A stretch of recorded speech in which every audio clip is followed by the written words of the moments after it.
Décédé depuis le 14 janvier 2021, l'ancien chef de quartier d'Avia 3, Théophile Massala, ne semble pas se reposer en paix. Et pour cause, son inhumation prévue se faire à sa passerelle située à Bambouchine dans le 6e arrondissement de Libreville fait aujourd'hui l'objet d'un litige et serait tout simplement stoppé sur ordre de sa concubine, chose que ses petits-fils ne digèrent pas. Mais depuis lors, nous n'arrivons pas à le mettre sous terre. Pourquoi? Sous prétexte que sa concubine prétend que la propriété lui appartient. Je voudrais comprendre comment la propriété peut-elle lui appartenir alors que ma défunte grand-mère est déjà enterrée sur la place. Voilà.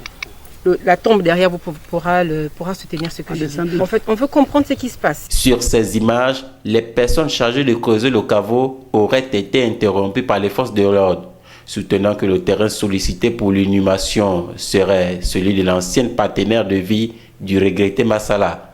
Or, la famille relève que l'épouse légitime de ce dernier y est déjà enterrée.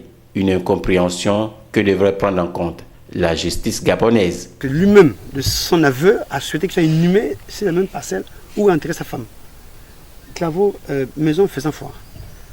On repart. Le lendemain, quand on arrive, on connaît les travaux, vers midi, c'est des Iveco. Non, ça il l'a déjà dit. Okay, au niveau du... Alors, donc, étant lésé, n'est-ce pas, puisque on se rend compte que la date d'inhumation, on ne peut pas l'enterrer, n'est-ce pas? On saisit un avocat et on décide de ramener le corps à Gabosep en attendant que la justice fasse son travail. Alors, nous sommes allés auprès de la justice, on n'a jamais eu de suite favorable. Soit on n'a pas de compétences, soit on nous renvoie. Parce qu'aujourd'hui, nous sommes au 3e renvoi dans cette affaire. Alors que nous, la famille, on a une urgence, c'est d'inhumer M. Massala conformément à son désir. Donc, finalement, Ali Bongo Niba, n'est-ce pas, est le président actuel du pays.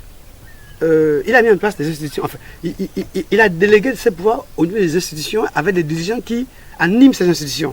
Mais nous, aujourd'hui, nous sommes exposés, on ne sait à qui s'avouer. Puisque si la justice, aujourd'hui, s'avère incompétente, à qui on doit s'adresser? Pour l'heure, la dépouille est dans les tiroirs d'une pompe funèbre de la place.